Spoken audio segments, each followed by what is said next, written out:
এবার ইহুদি যুবকটা নবীর প্রেমের মধ্যে হাবুডুবু খেতে লাগলো। ইহুদি যুবকের ভিতরে যখন নবীর প্রেম জাগ্রত হয়ে গেছে, একদিন, 2 দিন, 1 মাস, 2 মাস, 6 মাস, 1 বৎসর, 2 বৎসর, 3 বৎসর, এইভাবে যাইতে যাইতে 7 বছর চলে গেছে। কয় বছর? 7 বছর। 7 বছর চলে গেল।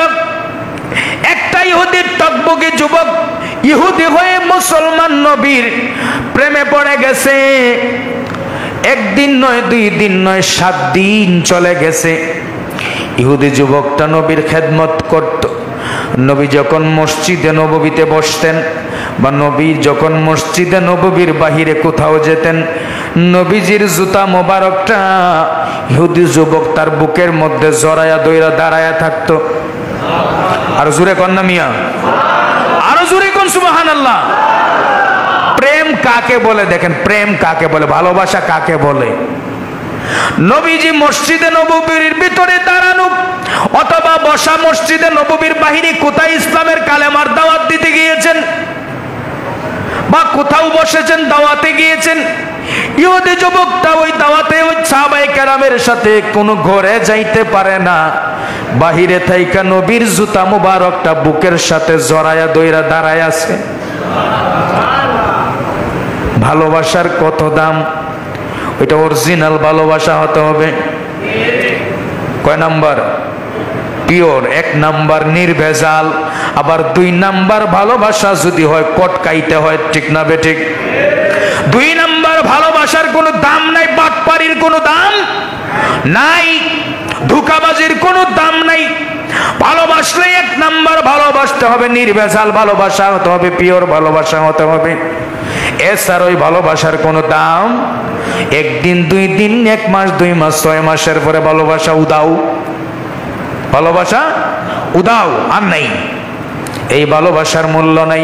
ভালোবাসলে হলে জীবন যৌবন সব কিছু বিলাইয়া দেওয়ার নাম ভালোবাসা।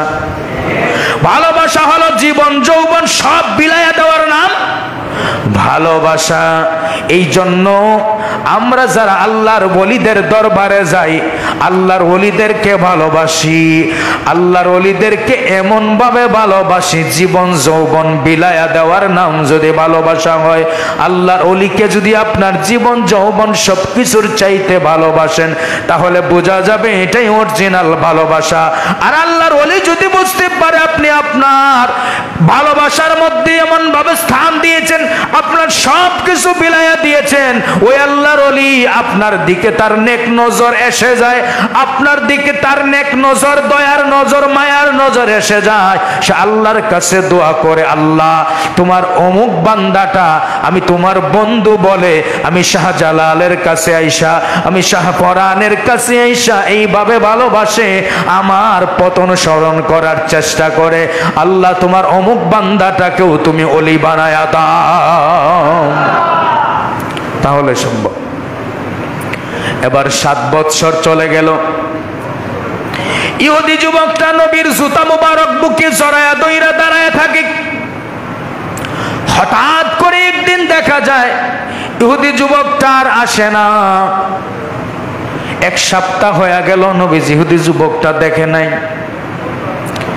7 বৎসর পর্যন্ত যেই যুবকটা মুসলমান নয়, ইহুদি হয়ে নবীর খাদমত করেছে, নবীর দরবারে এসেছে, নবীকে দেখেছে, নবীর জুতা বুকে ধারণ করেছে, তার জন্য কি নবীর মায়া নাই? নবী ডাক দেয়া কয়, আবু বকর, আমার ইহুদি যুবকটা কোথায়? আজকে 1 সপ্তাহ হয়ে গেছে তারে আমি দেখি না, তারে দেখতে আমার মন চায়। আবু বকর ডাক দিয়ে বলে, নবী গো, আপনার ওই ইহুদি যুবকটা অসুস্থ হয়ে বাড়িতে বিছানায় পড়ে আছে, এই জন্য আসে না। আমার নবী ডাক দিয়া বলেন, আবু বকর রে, চলো ইহুদি যুবককে দেখতে যাব। এইভাবে যদি আপনার আমার ঘরে নবী কোনো দিন দেখতে আইতেন, কপালটা কতই না ভালো হইতো, ঠিক না বেটি? আব্দুর রহিম মুহাদ্দিস দেয়, নবী অসুস্থ, জ্বর হয়েছে, মনে মনে কল্পনা করেন যে মনে হয় আমি আর বাঁচব না।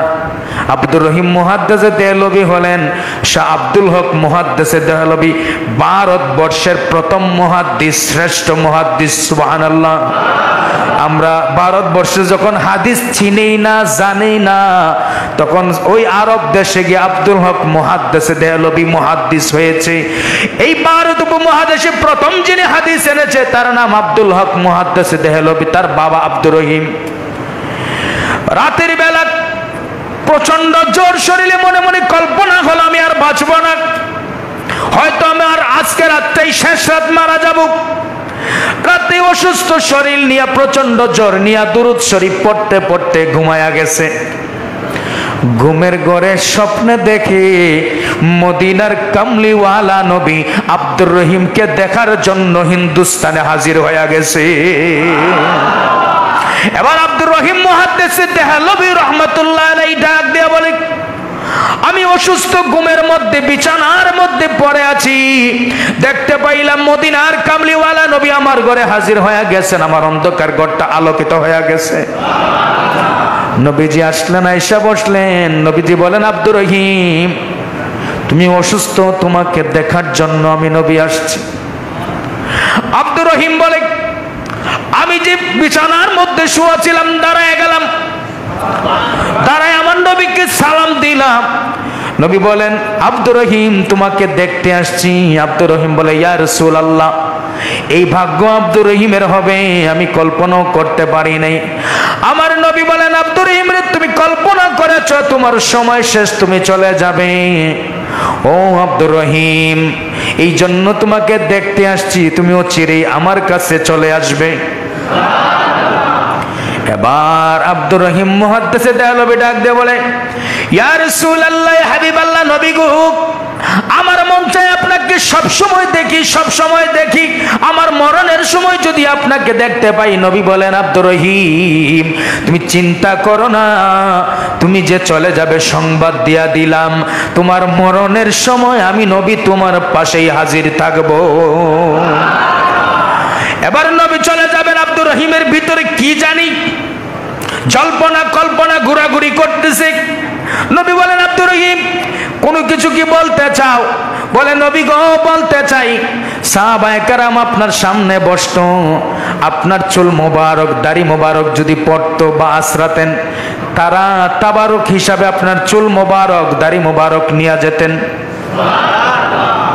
নবী জিন্দা, নবীর চুলও জিন্দা, নবী জিন্দা, নবীর দাড়িও জিন্দা, আজও আছে। সুবহানাল্লাহ।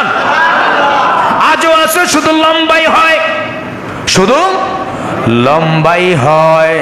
এর মানে বোঝা গেল নবীর মাথার চুল মোবারক, নবীর মাথার চুল মোবারক, দাড়ি মোবারক যদি আজও থাকে, আজও যদি লম্বা হয়, নবী শুধু জিন্দা নয়, নবীর চুলও জিন্দা। আব্দুর রহিমের ভিতরে, নবী গো, আমাকে যদি দুইটা চুল মোবারক দিয়া যাইতেন হাদিয়া স্বরূপ, আমি আয়াত চাইতে আর আমার খুশির কিছুই ছিল না।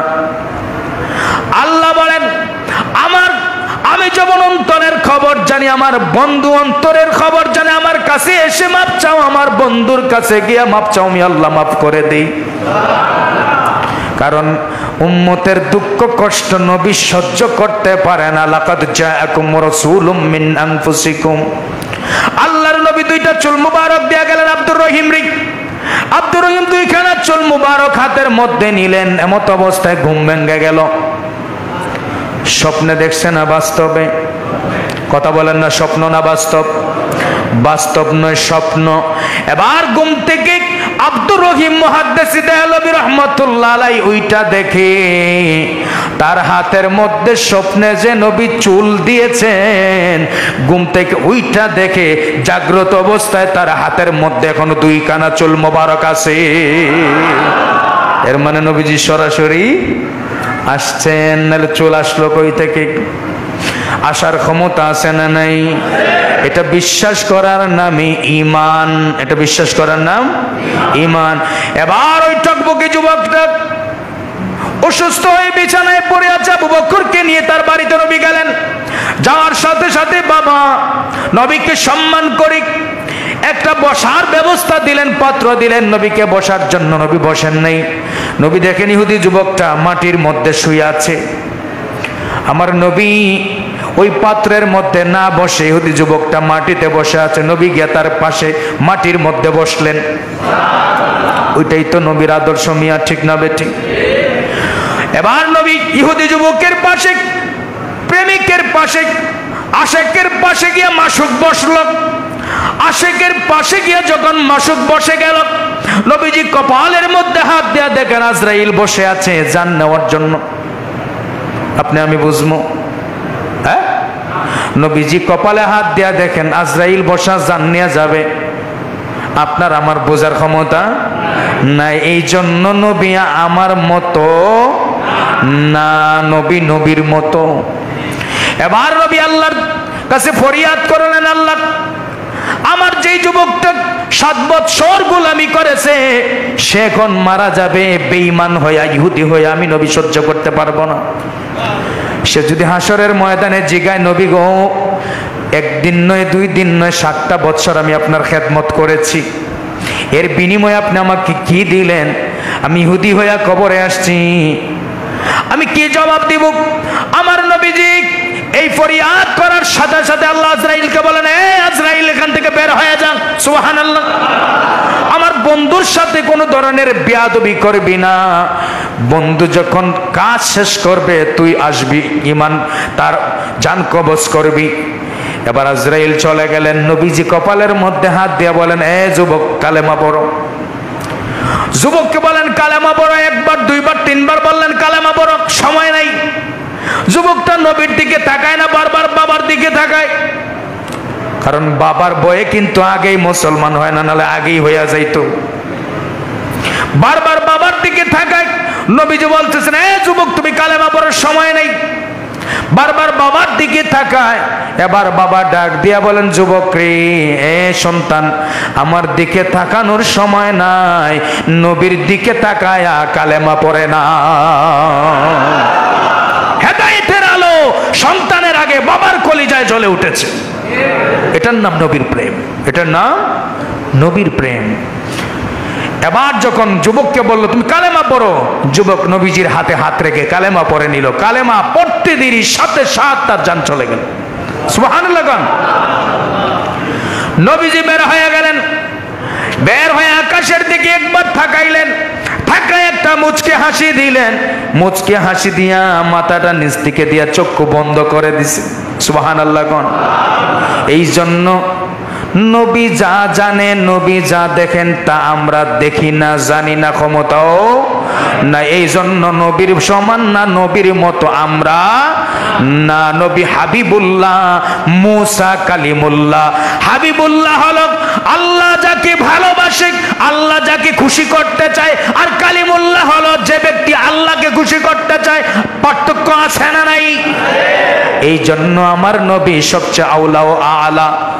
এবার নবীজি ঘর থেকে বের হলেন। নবীর প্রেমিক ইহুদি যুবকটা দুনিয়া থেকে বিদায় নিল। আবু বকর ডাক দিয়ে কয়, নবী গো 2টা দৃশ্য দেখলাম। ঘরে গিয়াও সাথে সাথে দেখলাম মুখটা আপনার মলিন হয়ে গেল, মনটা খারাপ হয়ে গেল। কিছুক্ষণ পরে দেখি আপনার মুখটা মলিন থেকে ফিরে আসলো, আপনি একটা মুচকে হাসি দিলেন, আকাশের দিকে তাকাইলেন, কারণটা কি গো নবী? আমার নবী ডাক দিয়ে বলেন, ঘরে গিয়া কপালে হাত দিয়া দেখলাম ইহুদি যুবকটা বসে আছে, ইহুদি যুবকের পাশে আজরাইল বসে আছে। আল্লাহর কাছে ফরিয়াদ করে আজরাইলটা সরায়া কালেমা পড়াইলাম। আমার মনটা খুশি হয়ে গেল। ইহুদি যুবকটা দুনিয়া থেকে বিদায় নিল। আমি আকাশের দিকে তাকায়া দেখলাম জান্নাতের হুর পরীরা আমার গোলামকে নেওয়ার জন্য দলে দলে আসতেছে। এই খুশিতে আমার মনটা ভরে গেল। আমি জান্নাতের হুর পরীদের দিকে তাকায়া একটা মুচকে হাসি দিলাম, চক্ষু বন্ধ করলাম, তারা তার ঘরের ভিতরে চলে গেল। সুবহানাল্লাহ।